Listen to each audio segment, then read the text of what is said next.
Shalom Avracha, Shakadosh Baruch Hu, il vous donne Bracha Vetzlacha, bonne nouvelle, Keneratson, et bonne journée. J'espère que votre café est toujours prêt lorsque vous avez écouté cette belle histoire.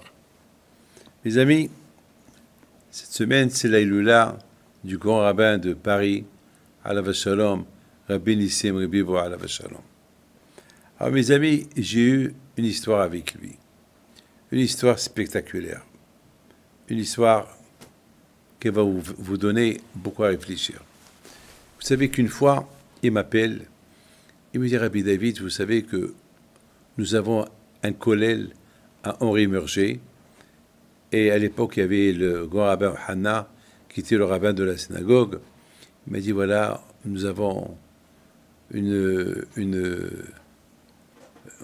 un gala, et on voudrait bien que vous veniez au gala.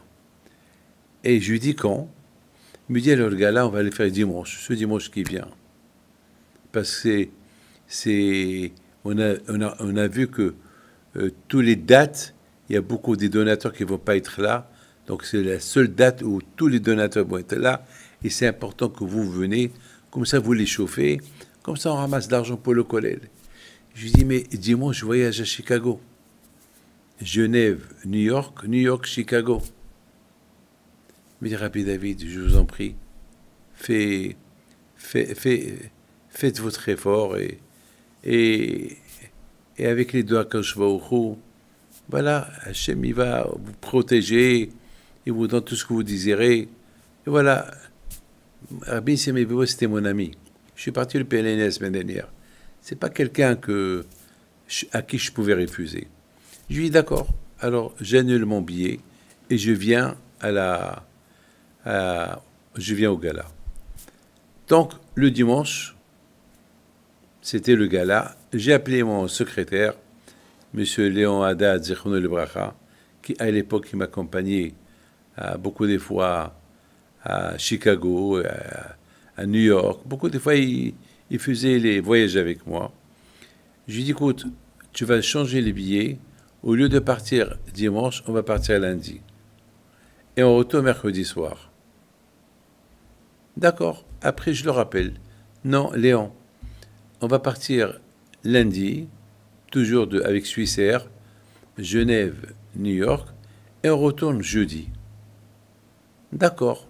Encore, je le rappelle. Non, Léon, j'ai changé d'avis.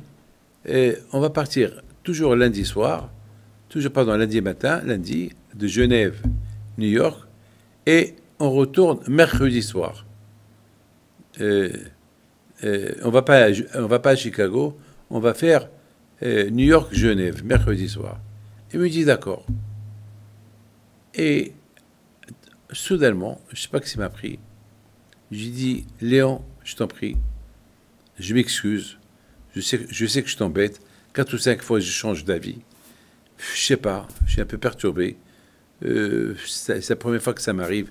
Alors voilà, on va partir lundi soir et on va Genève, New York et si Dieu veut, mardi, on ira à Chicago et du Chicago, on prend la Swissair direct Chicago-Genève, jeudi soir. Il me dit, mais Rabbi David, mais c'était pas prévu jeudi, c'était prévu tout le trajet, c'était prévu de lundi à mercredi. Mercredi, on retourne de New York-Genève. J'ai dit non, alors on ne vient pas de New York-Genève mercredi soir, on viendra Chicago-Genève jeudi soir. D'accord. Mais mes amis, le voyage qui devait être dimanche, départ dimanche, retour mercredi, a été annulé.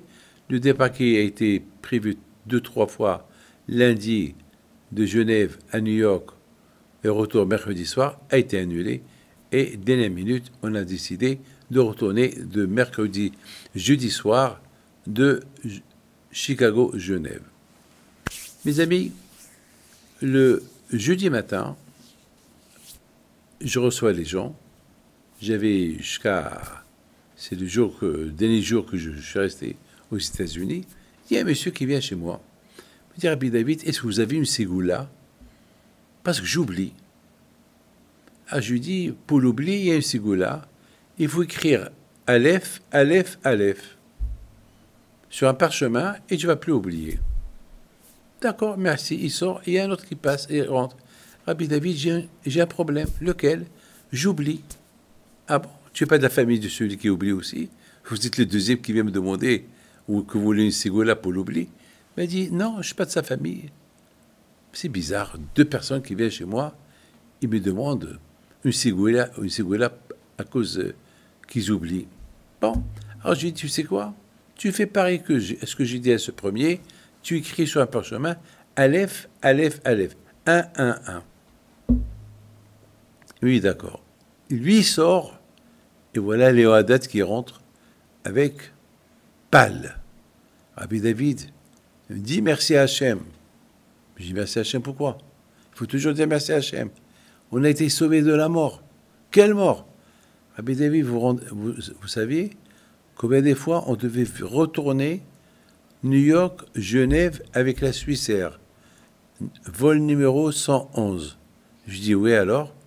Eh bien ce vol-là, il s'est écrasé avec 200 morts. Alors j'ai écouté ça. Je dis, maintenant j'ai compris pourquoi le bon Dieu m'a envoyé 2 personnes qu'ils oublient et je leur ai donné la ségoula de 111.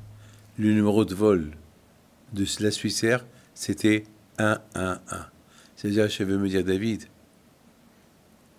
ne crois pas que tu as fait un service à Rabbi Samir Bibo, parce que tu as été à son gala, c'est lui qui t'a rendu un service que tu es vivant. Parce que si tu ne serais pas parti au gala, tu aurais pris l'avion dimanche, tu serais retourné mercredi, et ce vol de mercredi, il s'est écrasé. Mes amis, lorsqu'on fait la tzedaka, on fait le hesed à quelqu'un, il ne faut pas croire qu'on lui a fait service, c'est lui qui nous a rendu service. Que le bon Dieu vous protège, que le mérite du tzaddik Rabbi Samir Bibo soit avec vous. Amen.